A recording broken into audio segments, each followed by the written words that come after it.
አቡነ ሽኖዳ የአገልግሎት ስኬት ብዙ ህዝብ መሰብሰብ አይደለም። ጸሐፊው አበክሮ በተለይ ይሄኛው ላይ እርሶ እንዳነሱት በጣም ማራኪ በሆነ የመገነዣውን ጨርቅ በትከሻው ላይ ይዞ 3 ቀን ተሰጥቶት ሌላ ሰው ሲሞት ሲሸኝ ሲቀበር ሁሉም ሰው የሚያስበው ምንድነው እሞታለሁ ብሎ አይደለም የሚዘጋጀው። ከሞት መጥቶ ትሞታለህ 3 ቀን ሰጥቻለሁ ይድና ራስን አዘጋጅ ብሎት ነው። ክርስቶስን ሲመርጥ የክርስቶስ ተቃዋሚ የሆኑ ሰዎች የተሰናከሉበትን ጣዖትን ማፍረስ በዚህ ጥልቅ ባህር ሳለው ያረሳኝ እግዚአብሔር የተመሰገነ ይሁን።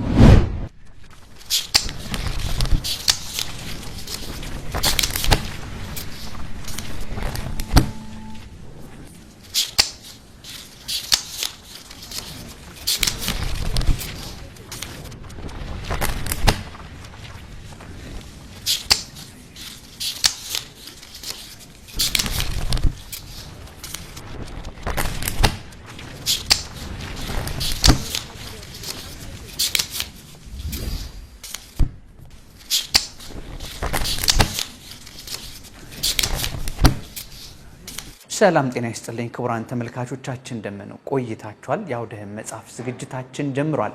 የዛሬው የአውደ መጽሐፍ ዝግጅታችን ዳሰሳ በማድረግ ወደ እናንተ የምናደርሰው መጽሐፍ ከሞት ጋር ቀጠሮና ሌሎችም የተሰኘ መጽሐፍ ነው። እንግዲህ ይህ መጽሐፍ በዲያቆን ማለዳው ዋሲሁን የተዘጋጀና በማህበረ ቅዱሳን ልማት ተቋም ታትሞ ከሚወጡት መጽሐፍቶች መካከል አንደኛው ነው። እንግዲህ አዘገጃጀቱ በውስጡ ምን ይዟል፣ አከፋፈሉስ እንዴት ነው የሚሉትን በዝርዝር እየዘረዘርን የምናቀርብ ነው የሚሆነው። ከኛ ጋር በሚኖራችሁ ቆይታ ከሞት ጋር ቀጠሮና ሌሎቹም በተሰኙበት አዘገጃጀት ውስጥ ምን ሐሳቦች ተነስቷል፣ ምንድነውስ የሚያስተላልፈው፣ ጭብጡ ምንድነው የሚሉትን በዝርዝር ወደ እናንተ የምናቀርብ ነው የሚሆነው። እንደተለመደው ዳሰሳ በማድረግ ከኛ ጋር የሚቆዩ እንግዳ ጋብዘናል። እንግዳችን እንኳን ደህና መጡ። እንኳን ሰላም ጠበቃችሁኝ። መልካም። እንግዲህ ቀሲስ ከዚህ ቀደም ከናንተ ጋር ይተዋወቃሉ በሌሎችም መጽሐፍቶች። ዛሬም እንግዲህ ከኛ ጋር በሚያደርጉት ቆይታ በዚህ መጽሐፍ ላይ ያሉት ሐሳቦች በስፋትና በጥልቀት እንግዲህ ለተመልካቾቻችን ያቀርባሉ ብለን ተስፋ እናደርጋለን። ጥሩ ቆይታም ይኖረናል ብዬ አስባለሁና እንዲያው ውስጡ ምንድነው፣ አከፋፈሉ ምንድነው፣ ምን ያዘ ከማለታችን በፊት ስለ ጻፊው ጥቂት ማንሳት ከቻልን ቀሲስ። ያው ይሄን መጽሐፍ የጻፈው ከዚህ በፊትም በዚህ ያው በመመር ዙሪያ ዳሰሳ አድርገናል። በተለይ አቡነ ሽኖዳን አትፍረድ የሚለውን መጽሐፍ ዳሰሳ አድርገናልና ይሄንም የጻፈው ዲያቆን ማለዳው ዋሲሁን የሚባል ወንድማችን ነው። እንግዲህ ወንድማችን በጣም ሰፊ መጽሐፍትን የሚጽፍ የሚተረጉም ከውጪ መጽሐፍ ከሀገር ውስጥም ማለት ነው። በራሱም ደግሞ የተለያየ ለህፃናት በየደረጃው ለወጣቶች ለአረጋውያን የሚጠቅሙ መጽሐፎችን የሚጽፍ ወንድማችን ነው። እንግዲህ ያው ይሄ ነው ያለው በአጠቃላይ ማለት ነው። በዚህ ላይ ከሞት ጋር ቀጠሮ ብሎ እና ሌሎችም ብሎ ምናባዊ ታሪኮችን፣ ስብከቶችን፣ ግጥሞችን አንድ ላይ አሰባስቦ በራሱም እንደ ድርሰት አድርጎ የደረሳቸው አሉ። እንደገና ደግሞ ከውጪ አባቶች ከነ ያዕቆብ ማላቲ እና ከእስክንድሪያ በተለይ ከግብጽ ቤተክርስቲያን አስተምሮ ደግሞ ተርጉሞ ያካተታቸው ትምህርቶች አሉ በአጠቃላይ። መልካም። በዚሁ ያው ወደ መጽሐፉ አዘገጃጀትና አጠቃላይ ስትራክቸሩ ወይም ደግሞ አቀራረጹ ምን ይመስላል የሚሉትን ምን ይዞ የትኞቹ ነጥቦች ይዟል የሚለው በወፍ በረር መቃኘቱ ተገቢ ነውና እንግዲህ በ155 ገጾች የሚያልቅ ነው። በሁለት ክፍል ነው። እርስዎ ቅድም እንደጠቀሱት በመጀመሪያው ሌሎች አጫጭር ምናባዊ ታሪኮች በእውነተኛ መጽሐፍ ቅዱስ ላይ የምናውቃቸው ታሪክ ምናባዊ ስነ ጽሑፋዊ ይዘትን የተከተሉና በግጥሞች የታጀቡ በጣም ጠቃሚ ምክርን የሚሰጡ በነገራችን ላይ በክፍል 1 መጽሐፉ ላይ አሁን ክረምት እንደመሆኑ መጠን ለልጆችም ጠቃሚ የሚሆኑ ታሪኮች የያዙ መልእክቶቻቸው ግን በወላጆች እይታ ቢነገሩ በጣም ሊያነጹ የሚችሉ ታሪኮችን የያዘ ነው። በክፍል 2 በይበልጥም ደግሞ ከስብከት ጋር የተገናኙ ጠጣር መልእክቶችን በዝርዝር በዓላማ ባወጣት ጭምር በዝርዝር ያቀረበበት ሂደት ነው። እንደጠቀስ ነው እንግዲህ በ155 ገጾች የሚጠናቀቅ ነው። አከፋፈሉና የያዛቸው ነጥቦች በወፍ በረር ቢያስቀኙ መጽሐፉ እንግዲህ በአጠቃላይ እንደገለጽከው 156 መጨረሻው 156 ገጽ 155 ገጽ የያዘ ነው። ክፍል 2 ነው ያሉት። ክፍል 2 ውስጥ እንግዲህ የመጀመሪያ ክፍል 1 ላይ ግጥምና እንደገና የራሱን አንድ ታሪክ ያካተተበት ርዕሶች አሉ። በአጠቃላይ 13 ርዕሶች ያካተተ ነው በዚህ ውስጥ ማለት ነው። 7ቱ ታሪኮች ናቸው፣ 6ቱ ደግሞ ግጥሞች ናቸው። እነዚህን አካቶ የያዘ ነው። በዚህ ውስጥ የተለያየ በአጠቃላይ ሽኑዳ የና አቡነ ሽኑዳ አባባሎችን ከሞት ጋር ቀጠሮ ብሎ ደግሞ አንድ ታሪክን በዚህ ውስጥ እንግዲህ ከእያንዳንዱ ታሪክ ስር ግጥም አስቀምጧል። ግጥሙ ደግሞ የሚገርመው ከታሪኩ ጋር የሚሄድ አድርገው ማለት ነው እና በዚህ ክፍል በክፍል 1 ላይ ማለት ነው 13ቱም ግጥሙን 6ቱንም 7ቱንም ታሪክ ብናነብ በጣም ሰፊ ትምህርት የምንማርበት ብዙ ታሪክ በውስጡ የያዘ ለወጣትም ለልጅም የሚጠቅም ለአረጋዊ ለጎልማሳም የሚጠቅም ሀሳቦችን የያዘ ነው። ወደ ዲቴሉ ስንሄድ እናያለን። ክፍል 2 ደግሞ ስብከቶች ናቸው እንዳልከው ለስብከቱ የሚመች ግጥምም አካቶ ጽፏል። ስብከቶቹ ደግሞ በአጠቃላይ ለህይወታችን ጠቃሚ ሆኑ አንድ ስብከት እንደምታውቀው 1 ሰዓት ሊፈጅ ይችላል። በዚህ ውስጥ ግን እሱ ጀነራል የሆኑ ነገሮችን ርዕስ ጉዳይ ሰጥቶ አካቶ ጽፏል። እንግዲህ እነዚህ ደግሞ ክፍል 2 በአጠቃላይ 11 ስብከቶች የያዘ ነው። 10 ግጥሞችን የያዘ ነው ማለት ነው። እንግዲህ 11ዱ ስብከቶች ለሰው ህይወት ጠቃሚ የሆኑ ነገሮችን የያዙ ናቸው። እነሱ እናያቸዋለን። 10ሩ ግጥምም ደግሞ ከሱ ጋር የሚሄድ ግጥም ነው ማለት ነው። እንግዲህ እናንተም ተመልካቾቻችን ከኛ ጋር በምትቆዩበት ሰዓት ላይ በሁለቱ ክፍላት ተዘጋጅቶ የቀረበው ይህ መጽሐፍ በዝርዝር ወደ እናንተ እንመለከታለን። እንግዲህ የቅዱሳን ታሪክ የቅዱሳን አባቶቻችን አባባሎችና በመጽሐፍ ቅዱስ ደግሞ የምናውቃቸው ታሪኮች ወደ ህይወታችን ስነ ጽሁፋዊ ርቀቱን ደግሞ በማስፋት በግጥሞችንም ጭምር እያገዘ ወደኛ ሊስማማ በሚችል መልኩ ያቀረበው ነው። እንግዲህ የመጀመሪያ ህትመቱ 2008 ላይ የሚገኝ ሲሆን አሁን እጃችን ላይ ያለው 2013 ላይ ተዘጋጅቶ የቀረበ መጽሐፍ ነው ማለት ነው። በመጽሐፍ ውስጥ ያሉት ሀሳቦች ደግሞ የእግዚአብሔር ቃል ናቸውና ቅዱሳን ከህይወታቸው እየተቀዳ ወደ ህይወታችን ደግሞ አብነት የምናደርጋቸው ሀሳቦችን በዝርዝር ወደኛ ያመጣው መጽሐፍ ነው። ከኛ ጋር ቆዩ። በርካታ ነጥቦች ታገኛላችሁ። ወዳችሁ ፈቅዳችሁ እየተከታተላችሁንም ስለሆነ ክለብ ነው የምናመሰግነው። እንግዲህ ቀሲስ ያው በዚህ መጽሐፍ ላይ ተካተቱት እንደገለጽ ነው ግጥሞች አሉ፣ አባባሎች አሉ፣ ምናባዊ ታሪኮች አሉ። ያው ታውድሮስ ማላቲ ማን ነው ስንል ቅድም ተጠቅሷል፣ እርሶም ገልጾታልና በርካታ ከወጣቶች ህይወት ጋር የሚሄዱ በርካታ መጻፍቶችን በመጻፍ ወደ ትርጉም ወደ አማርኛ ተቀይሮ በልዩ ልዩ መጻፍቶች በመዘርዘር ወደ ተመልካቾቻችን ያቀረብናቸው ስራዎች አሉ ይታወቃሉ። እንግዲህ ዲያቆን ማለደው ዋሲሁን በጽሁፎች ውስጥ በበርካታ ጽሁፎች የሚታወቅ ነው። በተለይ በሐመር መጽሔቶች ላይ በርካታ ታሪኮችን ልዩ ልዩ ገጠመኞችና የህይወት ተሞክሮችን በመጻፍ ከጻፍቶች መካከል የሚታወቅ ነው። እንግዲህ ወጥ መጻፍቶችም አሉ። በፖለቲካና ክርስትናን ያነጻጸሩ ህይወቶች ላይ ክርስትና በፖለቲካ ውስጥ ሲታይ ያላቸው ቦታ ልዩነቶች፣ አንድነቶችና ወጣቶች ፖለቲካን የሚያዩበትና ጊዜያዊ ሁኔታዎች ምንድናቸው፣ አንድ ክርስቲያን ፖለቲካን የሚያይበት መነጽሩ ምንድነው በሚሉት ዙሪያ ላይ መጻፍቶችን አዘጋጅቶ ያመጣ ነው። ከዚህ ቀደም ያቀረብነው እንግዲህ አትፍረድ የአቡነ ሽኖዳ መጽሐፉ ይታወቃልና እንግዲህ በዚህ ላይ ምን ይለናል የሚሉትን በቀጥታ የይዘት ትንተና ከእያንዳንዱ ክፍል እያነሳን ብናቀርብ መልካም ነውና ወደዛ ብንሄድ። እሺ መልካም ነው። እንግዲህ በዚህ መጽሐፍ አንተም እንደዘረዘርከው 2 ክፍሎች አሉት። የመጀመሪያ ክፍል እውነተኛ ታሪኮች መነሻ አድርጎ የተነሳ ነው። እውነተኛ ታሪኮችና የፈጠራ ታሪኮችም የተካተቱበት በእውነተኛ ታሪክ ውስጥ የፈጠራ ታሪክ አካቶ የጻፈበት ነው። በምናባዊ ምሳሌ ማለት ነው አድርጎ የጻፈበት ነው። ክፍል 2 ላይ ደግሞ ምእመናንን ያበረታታሉ ያልነው ቅድም እንዳልነው ስብከቶች ናቸው። ግጥሞችን አካቶ ግጥሞቹ አብዛኞቹ በራሱ የተጻፉ ናቸው ማለት ነው። ሌሎቹ ግን ቅድም እንዳልነው ከውጪ ሀገር አባቶች ከውጪ ሀገር የወጣቶች አስተምሮ ወስዶ የተረጎማቸው ናቸው ማለት ነው። እንግዲህ ወደ ዝርዝር ማብራሪያው ስንሄድ የመጀመሪያው መጽሐፉ ላይ የምናገኘው የፖፕ ሽኖዳ የብፁዕ አባታችን ማለት ነው የአቡነ ሽኖዳ ሳልሳዊ አባባሎች ነው። እኔ እንግዲህ ሰፊ አባባል አለ፣ አንባቢ ያነባዋል የበለጠ ማለት ነው። ከዚያ ውስጥ ግን የተወሰነ ነገር ለኔ የማረኩኝን አንዳንድ አባባሎችን ለማንሳት እሞክራለሁ። ለምሳሌ መጀመሪያ ላይ ስለ ቅድስና ያነሳል። ቅዱስ መሆን መፈለግ በራሱ በቂ አይደለም ይላል። ነገር ግን ይላል ቅዱስ የምንሆንበትን መንገዱን መፈለግ አለብን ይላል። ስለዚህ ይሄን ያነሳል። ይሄ አሁን በራሱ አንድን ሰው ያችን አባባል ብቻ ቢያነባት ራስ ቅድስና ማለት ምን ማለት ነው? መፈለግ ብቻ ሳይሆን መንገዱን መከተል እንዳለብን የሚያሳይ ነው ማለት ነው። የሰዎች መንገድና የእግዚአብሔርን መንገድ መለየት እንዳለብን የሚያሳይ ነው። በአንድ አባባል ሰፊ ትምህርት ያለው ቃል ነው ማለት ነው። በሁለተኛ ደግሞ ለአገልጋዮች አንድ ጉዳይ ተነስቷል። የአገልግሎት ስኬት ይላል ብዙ ህዝብ በመሰብሰብ አይደለም። አሁን በተለይ በቤተ ክርስቲያናችን ስኬት ብለን የምናስበው ምንድነው? ህዝብ ተሰብስቦ በቃ እንዳለ ህዝብ ሲታይ ነው።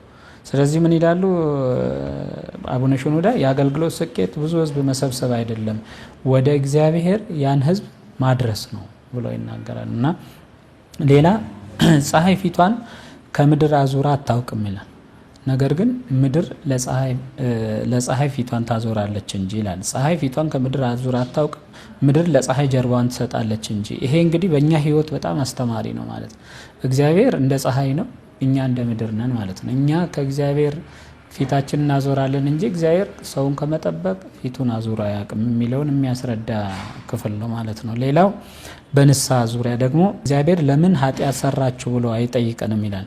ለምን ንስሐ አልገባችሁንም ብለው እንጂ ይላል። ስለዚህ እግዚአብሔር የሚጠይቀው ለምን ኃጢአት ሰራ ሳይሆን ለምን ንስሐ አልገባህም የሚለውን የሚያካትት አጠቃላይ ሰፊ ማብራሪያ ያዘ ነው። ለመንፈሳዊ ሰውም እንደዚሁም ምን ይላሉ? መንፈሳዊ ሰው በእግዚአብሔር ከመጠየቁ በፊት ራሱን ይጠይቅ ይላል። መንፈሳዊ ሰው ምን ማድረግ አለበት ማለት ነው? እግዚአብሔር እኛን ከመጠየቁ በፊት ራሳችን መጠየቅ እንዳለብን ያስረዳል። እንግዲህ ይሄ ነው የመጀመሪያ ክፍል ማለት ነው። ሁለተኛ ክፍል እንግዲህ በወፍ በረር ስለሆነ ቶሎ እንሄዳለን። ሰፊ ትምህርት የያዘ ነው። ከሞት ጋር ቀጠሮ ብሎ ዋናው የመጽሐፉ ርዕስ ታሪክ ያነሳል። ይሄ ከሞት ጋር ቀጠሮ እንግዲህ ያው አንባቢ ሲያነብ ይረዳል በደንብ ሰፊ ሀሳብ እና ራሱ ደግሞ ፈጠራ አስገብቶበታል። እና የሙሴ ታሪክ ነው። ሙሴ ህዝበ እስራኤልን የመራ ነው። ከልጅነቱ ታሪኩ ያን እስራኤላዊና ግብፃዊ ሲጣሉ ግብፃዊን ገሎ እስራኤላዊን ያዳነ ከዚያ ታሪክ አንስቶ እግዚአብሔር የንጉስ የልጅ ልጅ ከመባል ወጥቶ የእግዚአብሔርን ህዝብ ሊጠብቅ ሊመራ የታዘዘ አባት ነው። ግን ቢሆንም በትንሽ ስህተት አባቶች እንደሚነግሩን ማለት ነው ያቺን ቃል የገባለትን ምድር አትወርስም ተብሏል። ትሞታለህ ተብሎ በዚህ በምናባዊ እንግዲህ ባስገባው ታሪክ ሙሴ የመገነዣውን ጨርቅ በትከሻው ላይ ይዞ 3 ቀን ተሰጥቶት በዚያች 3 ቀን ውስጥ እናትና አባቱን ቤተሰቦቹን ሊሰናበት የሚያደርገውን ታሪክ ያነሳል። እና በዚያ ውስጥ ግን እኛን የሚያስተምሩ ታሪኮችን ያነሳል። ሙሴ ለምሳሌ ወደ እናቱና ወደ ሚስቱ የሚያስኬድ መንታ መንገድ ላይ ቆሞ ወደ ማን ሊሄድ ብሎ ያስባል ይላል። እና ግራ ገብቶት እናቴ ጋር ሊሄድ ወይስ ሚስቴ ጋር ሊሄድ ብሎ ቀድሞ ማን ልጅና ሚስቱ ጋር ለመሄድ ማለት እና ድምጽ መጥቶ ወደ እናት ሂድ፣ እናት በዚያች በመከራ ጊዜ ማለት ነው እንግዲህ እናቱ እሱን ለመጠበቅ ምን እንዳደረገች ወደ ባህር ጥላው ደግሞ እዛ በተገኘበት ጊዜ ሄዳ ደግሞ እንደ ጠባቂ ሆና ወይ ደግሞ አሽከር ሆና ሰራተኛ ሆና በዚያ በፈርዖን ቤት ምን አሳድገዋለች ማለት ነው። እና ጡቷን እያጠባች ነገር ግን ህዝቡንና ወገኑን እንዴት ማዳን እንዳለበት ስለ ወገኑ ስለ ህዝቡ ስታስተምር አሳድገዋለች። ስለዚህ ያው መጀመሪያ ያየች ያዳነች እናት ስለሆነች ወደ እናት ሂድ የሚል ድምጽ ሰምቶ ወደ እናቱ ሄዶ እናቱን ተሰናብቶ ሞታለሁ። እንዴት ነብይ ይሞታል ትላለች እናቱ ራሱ። እንዴት ይሄን ሁሉ ህዝብ የመራ ነብይ እንዴት ይሞታል ትላለች ማለት ነው። እንግዲህ መልአከ ሞት መጥቶ ትሞታለህ 3 ቀን ሰጥቻለሁ ሂድና ራስን አዘጋጅ ብሎት ነው። ከዚያ በኋላ በሁለተኛ ወደ ሚስቱና ወደ ልጆቹ ነው ሄደው ልጆቹን ተሰናብቶ ሚስቱን ተሰናብቶ የሙሴ ታሪክ በጣም ሰፊ ነውና የሚገርም ወደ ሞት የሚሄድ ሰው ልጆችን እንዴት አደርጋለሁ ብሎ ያስብ ነበር። እኔ ልሞት ነው ልጆችን ለማን ጥላለሁ? እግዚአብሔር ግን ምን አለ? መልአክ ልኮለት ማለት ነው ወደ ባህር እጆችን አጥልቅ፣ ድንጋይ ውሰድ፣ ከባህር ውስጥ ድንጋይ ውሰድ፣ ድንጋዩን ክፈሉ አለ። በድንጋይ ውስጥ ትላለች። ትሏ ደግሞ አንድ ዛፍ በቅላላት ያቺን ዛፍ ትበላለች። እንግዲህ ባህር ውስጥ ድንጋይ ከድንጋይ ውስጥ ደግሞ ነፍስ ያለው ትላለ ለትሉ ደግሞ ዛፍ በቅሎና እቺን ትል በዚህ ባህር ውስጥ በዚህ ድንጋይ ውስጥ ሆና ያረሰው ልጆችን አረሳም አንተ ወደ ታዘዝክበት ሂድ ነው የተባለው ማለት ነውና ልጆቹን ለእግዚአብሔር ሰጥቶ ትቶ ሄዷል ማለት ነውና ሚስቱንም ተሰናብቶ ሚስቱ እንደውም እንዴት አንተን ሞት ወደ አንተ ሊመጣ ይችላል እንዳንተ ያለ ነብይ ይሞታል ወይ ያለች ሁሉ ተናግረው ነበር። እንግዲህ ሙሴ ከዚያ በሚሄድበት ወቅት 3 ሰዎች መቃብር ሲቆፍሩ የዋ ነው ደግሞ ሙሴ ማለት ነው። መቃብር ሲቆፍሩ ያገኛል እና እንደዚህ አይነት ደግ ሰው ሞቶ መቃብር እየቆፈርን ነው አግዘን ይሉታል።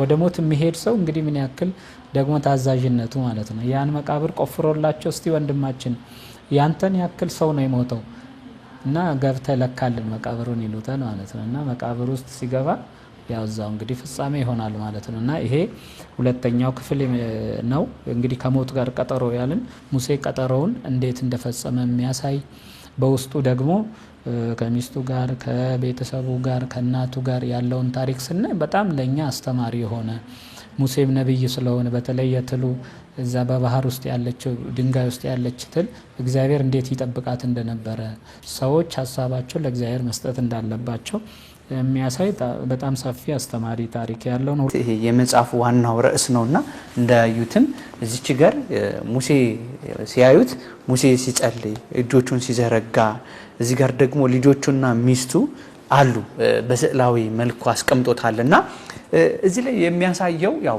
እውነተኛ ታሪክ ነው። ይሄ መጽሐፍ ቅዱስ ላይ ተመዘገበ ነው። ግን ስነ ጽሁፋዊ ውበቱን ደግሞ ስናነበው አንድ ሰው የሞቱን ቀን በምን አይነት መልኩ መጠበቅ እንዳለበት የመጀመሪያ በሙሴ ፍርሃት ውስጥ ሞት አስደንጋጭ መሆኑ መለየት ሲመጣ መለየት ሲባል ወደ እግዚአብሔር መሄድ መናፈቅን እንደገና ሙሴ የነበረበት ዘመን ገና የተስፋው ዘመን ያልተፈጸመበት ቅዱሳን እንኳን ቢሞቱ ያሉበት ህይወት ሞት አስጨናቂ ነበር። ያም ሆኖ ግን በህይወት ላይ እንግዲህ ስለ ልጆቹ አሁን ያነሳው ብዙ ሰው ሲጨነቅ እግዚአብሔርን በማመንና ባለማመን ውስጥ የሚነገር ሐሳብ አለ። እዚህ ላይ ጸሐፊው አበክሮ በተለይ ይሄኛው ላይ እርሶ እንዳነሱት በጣም ማራኪ በሆነ የትረካን ይዘት ልብ አንጠልጣይ ታሪኮችንና የታሪክ ወይም ተረኩን ልክ ልብ አንጠልጣይ በማድረግ ያስቀመጠበት አሁን ልጆቹን ከመኝታቸው ቀሰቀሳቸው ይላል። መሰናበት መለየት ሲመጣ መዘጋጀት ሁልጊዜ ሞታለሁ ከዛ ከዚህ ቀጥሎ የሚጽፈው ሞታለሁ አለልም የሚል ግጥም አለ። ብዙ ጊዜ ሰዎች ሌላ ሰው ሲሞት ሲሸኝ ሲቀበር ሁሉም ሰው የሚያስበው ምንድነው እሞታለሁ ብሎ አይደለም የሚዘጋጀው።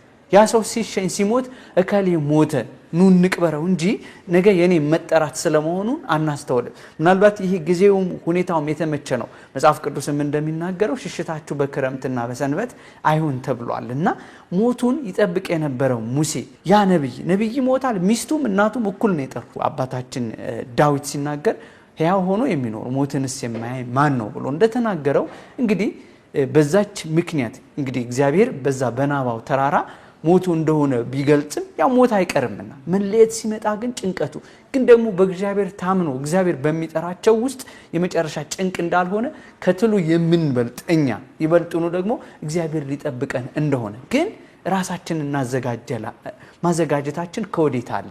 ያ ጭንቀቱ በዛ ውስጥ የሚናገረው በዝግጅት ውስጥ ህዝብ እግዚአብሔር ህዝቡን የመራ ቅድም እርሶ እንደጠቀሱት ከእግዚአብሔር ጋር ቃል በቃል የተነጋገረ ነብይ እንደሱ ያለ ትሁት አላየሁም ብሎ የተነገረለት ትህትናው የተገለጠለት ቅዱስ ሙሴ ሞትን አስፈርቶታል። በዛ ልክ መዘጋጀት ካለ እኛማ እንዴት መዘጋጀት እንዳለብን ወቅቱን ሁኔታዎችን ከራሳችን ጋር ምክንያቱም ጸሐፊው ጥሩ አድርጎ ስላመጣው ማለት ነው። በሞት ምን ያህል አስጨናቂ መሆን እንደሆነ ስንለይ ግን ምን መያዝ እንዳለብን እዚህ ጋር አብራርቶ ስለተናገረው እንደው ቢያነቡት መልእክቱን ከራሳቸው ጋር ቢያስቀምጡት ብዙ ቁም ነገሮችን የያዘ ስለሆነ ነው። መቀጠል ይቻላል። እንግዲህ ያው የሙሴ ታሪክ የመጨረሻ መደምደሚያ የሚሆነው ምን ትላለች ትሏል። በዚህ ጥልቅ ባህር ሳለው ያረሳኝ እግዚአብሔር የተመሰገነ ይሁን እና በጥልቅ እያለን በኃጢአት እያለን በበደል እያለን ሙሴስ ጻድቅ ነበረ፣ በጊዜው ነብይ ነበረ ከእግዚአብሔር ጋር የሚነጋገር። እኛ ደግሞ በጥልቅ ውስጥ ያለን በመከራ ውስጥ ያለን ምን ያክል እግዚአብሔር ማሰብ ያለብን እናጠቃልልበት መሆን አለበት ብዬ አስባለሁ። ሌላ የአማልክት ሌባ የሚል ሁለተኛ ክፍል ላይ ታሪክ ላይ አለ። የአማልክት ሌባ የሚባለው እንግዲህ በእስክንድሪያ አካባቢ አፖሎን የሚባል ጣዖት እንደነበረና ይሄ ጣዖት ደግሞ በንጉስ ዳኪዮስ ቤተመንግስት ውስጥ ይገኝ እንደነበረ የሚያስስ ታሪክ ነው።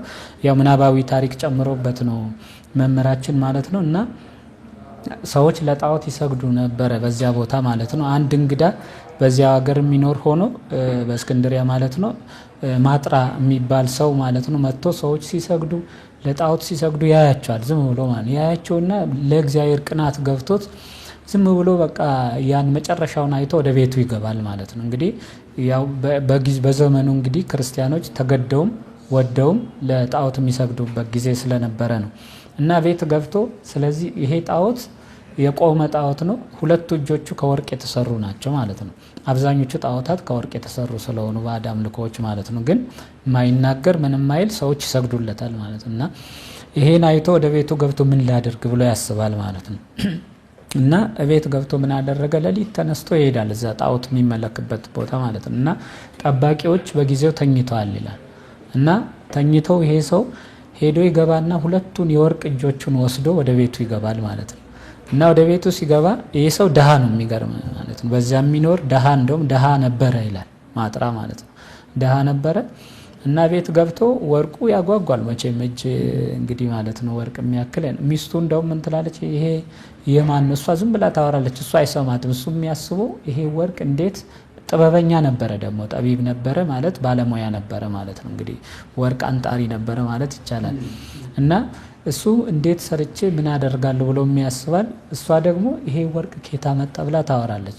እንዴ አንቺ ሴት ከኔ ጋር እያወራሽ ነበር ይላል እሱ ከሀሳቡ ሲመለስ ማለት ነው። አዎ እስከምታዋራኝ ድረስ አወራለሁ፣ ይሄ የኔ የደሃው ብር ገንዘብ ነው ወርቅ ነው ብሎ ይናገራታል ማለት ነው። እሷ ስለ ሀብት ስለ ንብረት ወደፊት ስለምትገዛው ስለምትለብሰው ታስብ ነበር ይላል። እሱ ግን ምን አደረገ? ያቺን ሌሊቱን ሙሉ ሰርቶ አድሮ ግማሹን ሸጦ ልብስ ገዝቶ ግማሹን ደግሞ በወርቅነቱ ማለት ነው እየሄደ እዛ ሀገር ላይ ለሚኖሩት ድሃ ሁሉ አከፋፈለ ይላል። ይሄ ገንዘባችሁ ነው ንብረታችሁ ነው ተለወጡበት፣ ወደ እግዚአብሔር ተመለሱበት እያለ ለድሆቹ ሙሉ አከፋፈለ ሌሊቱን ሙሉ ማለት ነው እና ከዚያ በኋላ እንግዲህ በዘመኑ የነበረ እንግዲህ ጣዖት እንዲሰገድለት የሚያደርግ ገዢ ማን ወሰደ ይሄን ከጣዖቱ ላይ እጅ ብሎ በጣም እንትን አሳወጀ። ይፈለግ ተባለ። እንደውም 1000 ይላል 1000 የሮም ሳንቲም ይሰጠዋል ይሄን ያገኘ ሰው ብሎ አዋጅ አሳወጀ ማለት ነው እና በዚህ የተነሳ የማጥራ ተነስቶ ምን ማድረግ አለብኝ ብሎ ደግሞ ሌላ ዘዴ ያሰበ ማለት ነው። ይሄድና ለንጉሱ ይሄ ያልከውን ሰው እኔ ያገኝልሃለሁ 1000 ገንዘቡን ሳንቲሙን ስጠኝ ይለዋል። ይህ ሰው 1000 ሳንቲሙን ስጠኝና ሄጄ ከኔ ጋር ወታደር ላክ ሄጄ ሰውየውን ይዤ እመጣለሁ አለው ማለት ነው። እንግዲህ እንደዚህ አይነት ታሪክ የለም መቼም ማለት ነው እና ያን ብር ሰጠው፣ አብሮት ጠባቂ ላከ ማለት ነው። ይሄ ማጥራ እንግዲህ ብሩን ወስዶ አሁን ምን ያደርጋል? ወታደሩ አብሮት እየሄደ እሱ ብሩን ያከፋፍላል እንዳለ ለደሆች በሙሉ ማለት ነው።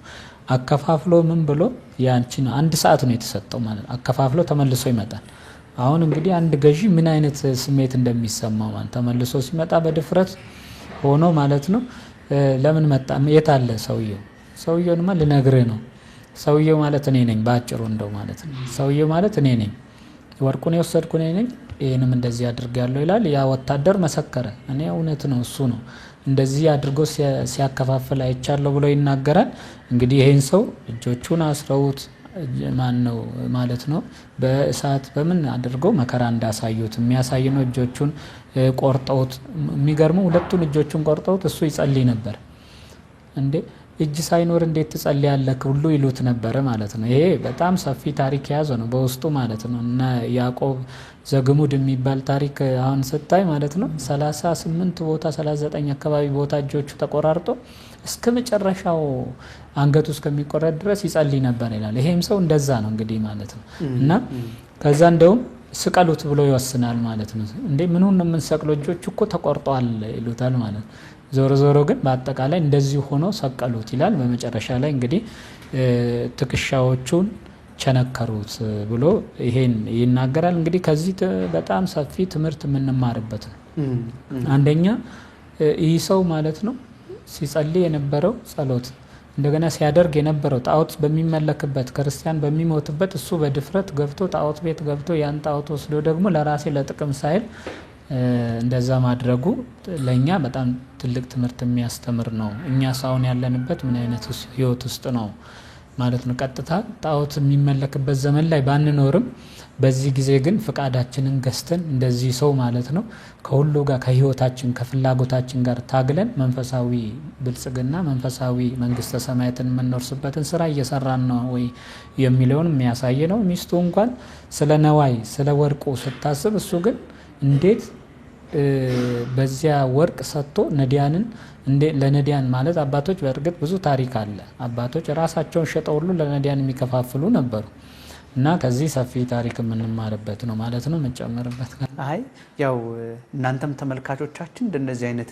ታሪኮች ስታነቡት በይበልጥም ደግሞ ልጆች ሲኖሩ እንዲህ አይነት ታሪክ በሃይማኖት ለመጽናት በሚደረገው ሂደት ውስጥ ቅዱሳን የቤተ ክርስቲያንን ትምህርት ያስቀጠሉበትና ጣዖት አምላኪነትን የተቃወሙበት መንገድ በቃል ትምህርት ብቻ ሳይሆን በተግባር ራሳቸውን መስዋዕት የሆኑበትን መንገድ ከዚህ መጽሐፍ ላይ አንዱ ካስቀመጣቸው ወይም ደግሞ ካቀረባቸው ታሪኮች ውስጥ ለእናንተ የቀረበውን ነው። እንዲህ እያልን እንቀጥላለን። አሁንም ከኛ ጋር ሆኑ። እንግዲህ ቀሲስ ይህ ያብራሩት ቅዱስ በጣም የሚገርም ነው። ራሱን አሳልፎ እስከ መስጠት ድረስ ጣዖታት ምንም በዛ ውስጥ ማሳየት የተፈለገው ድህነቱን ብቻ አይደለም ማለት ወርቁን አግኝቶ ራሱን አይደለም የለወጠበት ለህዝብ ነው። ምክንያቱም የሚጠፋው ገንዘብና ብር ከክርስቶስ የሚተካከል አይደለም።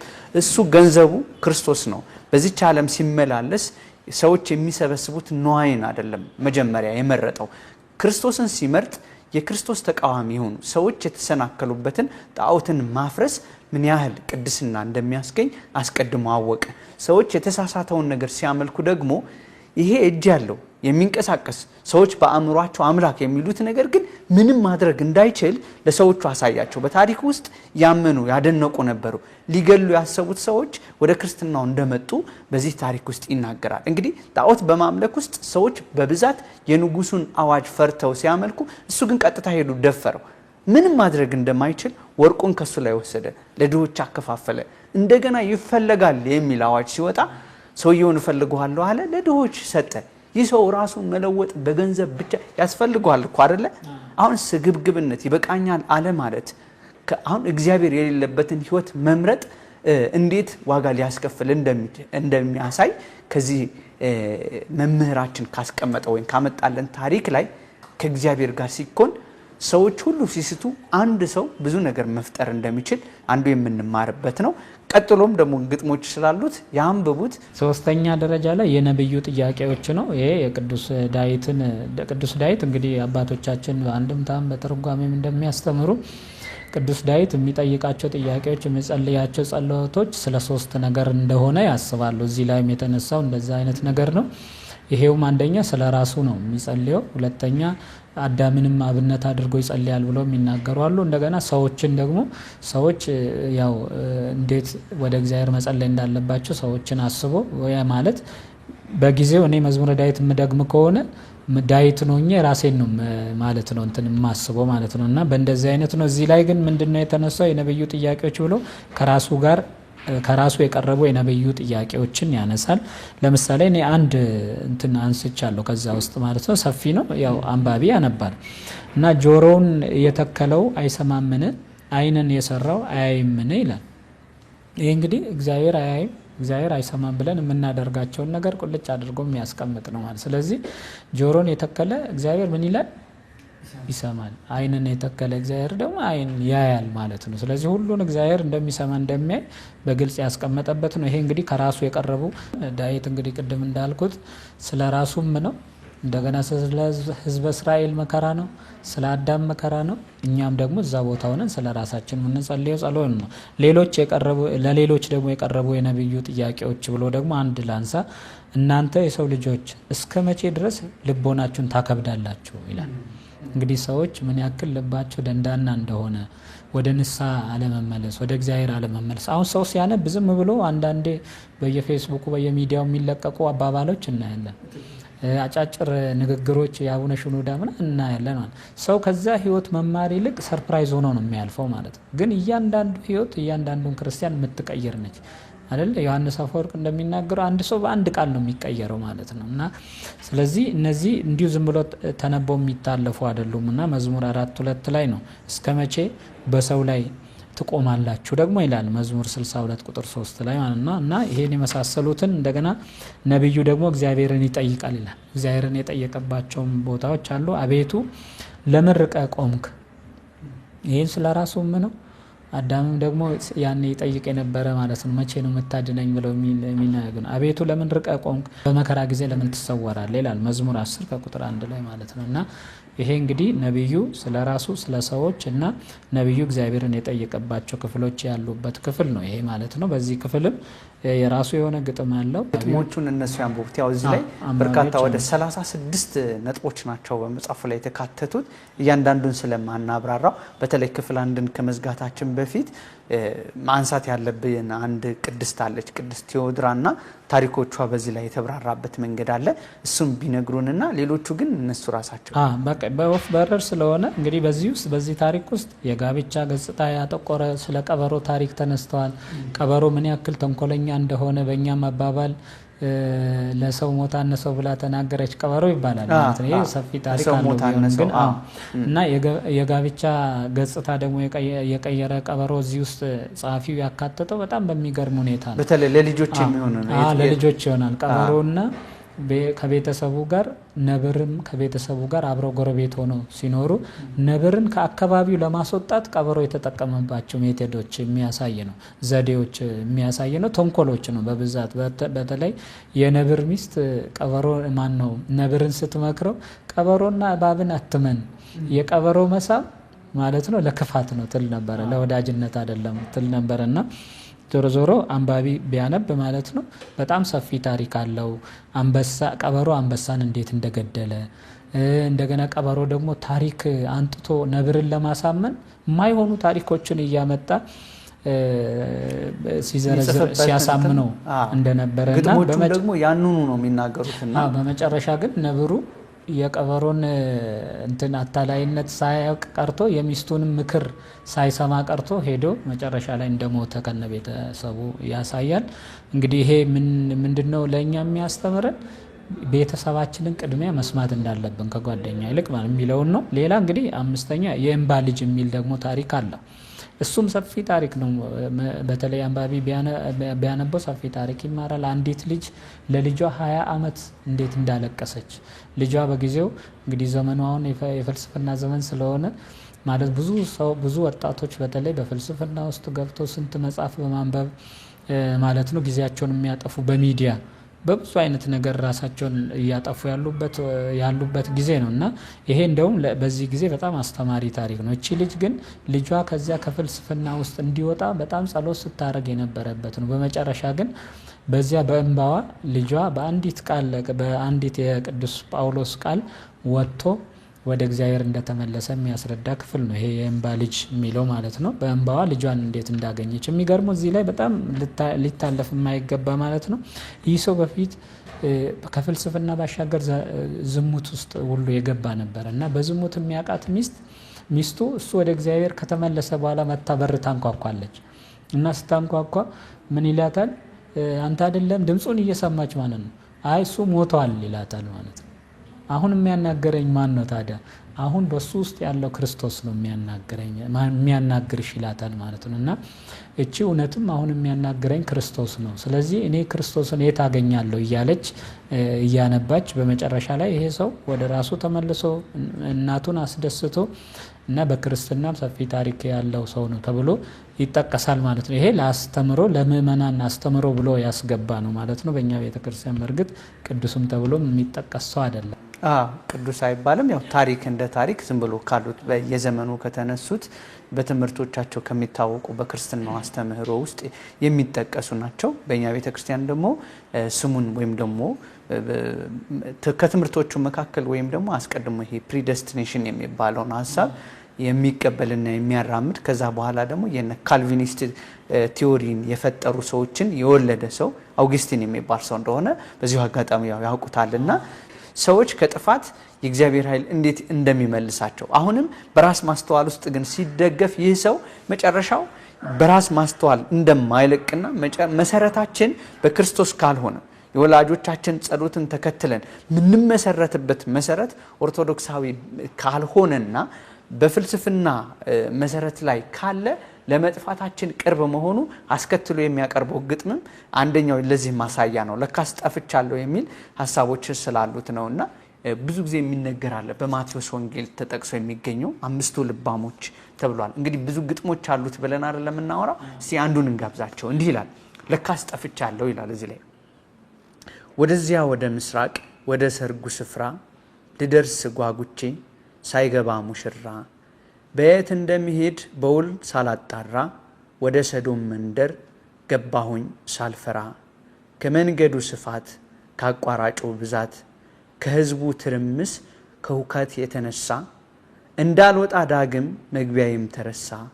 አሁንም ሳልጠይቅ በድፍረት መጓዜ ከጢሮስ ሲኖዳ ደረስኩኝ አንድ ጊዜ። አይ ሰው ልጠይቅ ቆም ልበል አንዳንዴ እንዳይሆን ያለ እውቀት በከንቱ መንጎዴ። ወደ ዳርም ልውጣ ወደ ድንበር ልምጣ ብዬ ፈቀቅ ስል አንድ አፍታ ሳስተውል ጥሪ ካርድ የያዙ የሰርጉ ድምተኞች በመብራት ታጅበው ሙሽራው ሙሽራው እያሉ የሚጮሁ ፈጣን ተራማጆች ነጫጭ የለበሱ በቤቱ ደረሱ እያለ ይሄዳል። ምክንያቱም ከግጥሞቹ ያው የራሱ ሐሳቦች ናቸው። ከታሪኮቹ ጋር አንዳንዶቹ የሚገናኙ ናቸው፣ አንዳንዶቹ ደግሞ ጭምቅ ሐሳብ ለምሳሌ ላነሳው ታሪክ ውስጥ ጠቅልሎ በግጥም ውስጥ መልእክት ያስተላልፋል። ይሄ መጽሐፍ ታሪክን ብቻ አይደለም ምዕራፍ ጠቅሶ ነገረ ሃይማኖትን ብቻ አይደለም የነገረ ሃይማኖት ጭብጥን በግጥም መልኩ እንዲያስተላልፍ ይሄዳልና የዚህ የክፍል አንድ እንደው ብዙ በርካታ ታሪኮችና ግጥሞች አሉ። እነሱ ያንብቡት። ወደዛ ከማለፋችን በፊት አንዲት ቅድስት ሳትጠቀስ መታለፍ የለባትምና እሷ ነግረውን ወደ ክፍል 2 ብንገባ መልካም ነው። እሺ እቺ ቅድስት እንግዲህ ርዕሱ የጽድቅ አክሊሌን አትውሰድብኝ የሚል ነው። ቴዎድራ ትባላለች። እንግዲህ በእኛ ሀገር የምትታወቅ ባትሆንም በውጭ ሀገር ማለት ነው።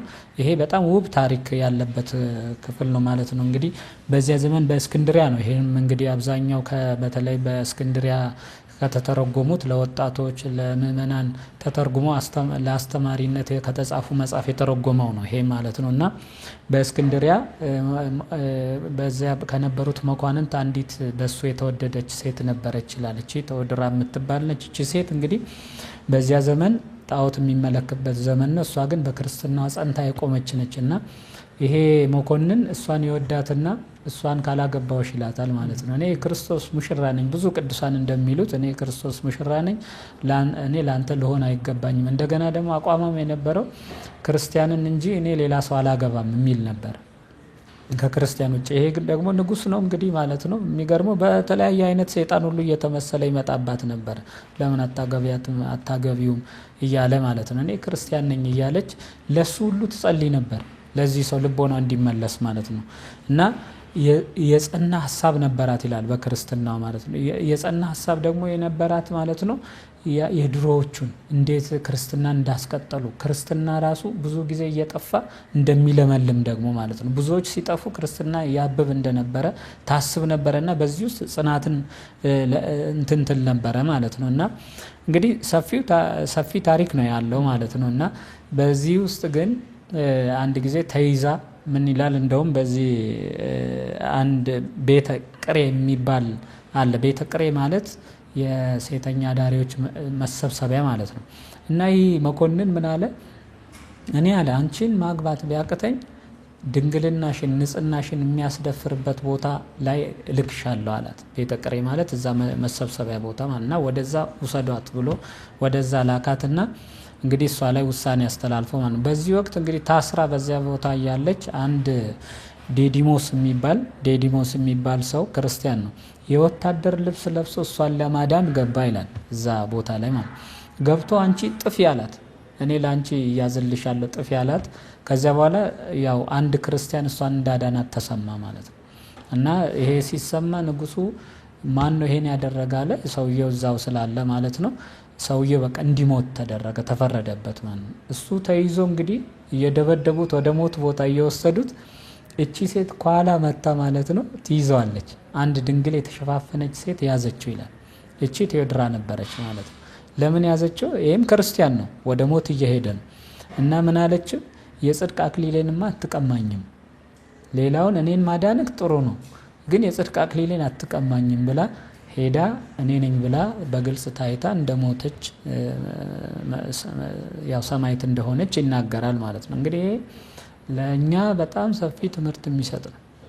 ክርስቲያኖች እንዴት ሃይማኖታቸውን እንዳቆዩ የሚያሳይ እና ለሰማዕትነት ደግሞ እንዴት ይሯሯጡ እንደነበረ ማለት ነው። እንግዲህ አንዱ ሰማዕት እየሆነ አይ ይሄ የኔ አክሊል ነች፣ የኔን አክሊልማ ፈጽሞ አሳልፌ አልሰጥህም፣ እኔን ማዳን ጥሩ ነው ብላ እንግዲህ እሷ ያን የመጨረሻ እንትን ሰማዕትነት እንደተቀበለች የሚያሳይ ነው። ይሄ ሰፊ ትምህርት ያለው ነው። እንግዲህ አንተ መጨመር ትችላለህ። አይ እዚህ ላይ ምናልባት እርስዎ እንዳነሱት ነው ታሪኩ ላይ የምንጨምረው ነገር የምንወስደው ነገር ይበዛል። ምክንያቱም ይሄ ዘመኑ የሚነግረን እንግዲህ በግብጽ አካባቢ የተፈጠረ ነው። አስቀድሞ ክርስትናው ሰፍቶ የነበረበት ሂደት ከማርቆስ በኋላ የነበረ ቢሆንም በኋላ ላይ ደግሞ በአረቦች መወረርና የቁስጥንጥንያም ተጽዕኖ ግብጽን እንዳዳከማት ይታወቃል። ታዲያ የክርስቲያኖች ቁጥር እየመነመነ ሲመጣ አህዛብ መንግስት ሲመራው ግን ክርስቲያኖች እንደ ባሪዎች ነበር የሚቆጠሩት፣ ነፃነት አልነበራቸውም። አሁን ይሄ የምናወራው ታሪክ ከዚህ ውስጥ የምንወስደው አንዳንድ ምናልባት 2008 ላይ የተጻፈ ነው። ከዛ በፊትም አሁንም በኢትዮጵያችን የምንሰማቸው በየቀኑ እየተገደሉ የምንሰማበት ቦታ ይህን ታሪክ ይናገራል። አሁን አንዱ ቦታ ለሌላው ክርስትና መቆም፣ ሌላኛው ለሌላው ዘብ መቆም ከነዚህ ቅዱሳን የምንማረው ነገር አለ። እሷ ድንግል ሆና እስከ ፍጻሜ ድረስ ክርስቶስን ማግነን የፈለገችበትን ሐሳብ እንዴት ሲደግፍላት እንደነበረ ሞቷን እንኳን እኔ ልሙትልሽና አንቺ አላማሽን አሳኪ ምሳሌሽን አስቀጥይ ብሏት እስከዛ ድረስ ነበረ የሚሄዱት። አህዛባዊ አሰራር ጭካኔዎች በዝቶ በየቀኑ የምንሰማው አለ። ስለዚህ ክርስቶስ በዛ አክሊሏ ተገልጦ እንዲታይ ብዙዎች እንዲያምኑ የእርስ በርስ አንድ መሆንን ከዚህ ታሪክ ውስጥ እንማራለን። ያ ታሪክ እንደ ታሪክ ወይም ደግሞ ክስተት ሆኖ የምናየው ሳይሆን ከህይወታችን ጋር በዘመናችን እየተፈጠረ ካለው ጋር አስተሳስረን የቤት ስራችን መስራት እንዳለብን ያሳያል። ምክንያቱም እንዲህ አይነት ታሪኮች በስፋት ስለምንመለከት ክርስቲያን በመሆናቸው ብቻ እየተገደሉ፣ ክርስቲያን በመሆናቸው ብቻ እየተፈናቀሉ፣ ክርስቲያን በመሆናቸው ብቻ መብታቸው እየተቀማ የሚሞቱ፣ የሚገደሉ፣ የሚሰደዱ በርካታ በኢትዮጵያችን ውስጥ ስላሉ ይሄ ታሪክ ዝም ብሎ አልመጣም። ከዚህ ውስጥ ተምረን ብዙ የቤት ስራዎች መስራት ይኖርብናል።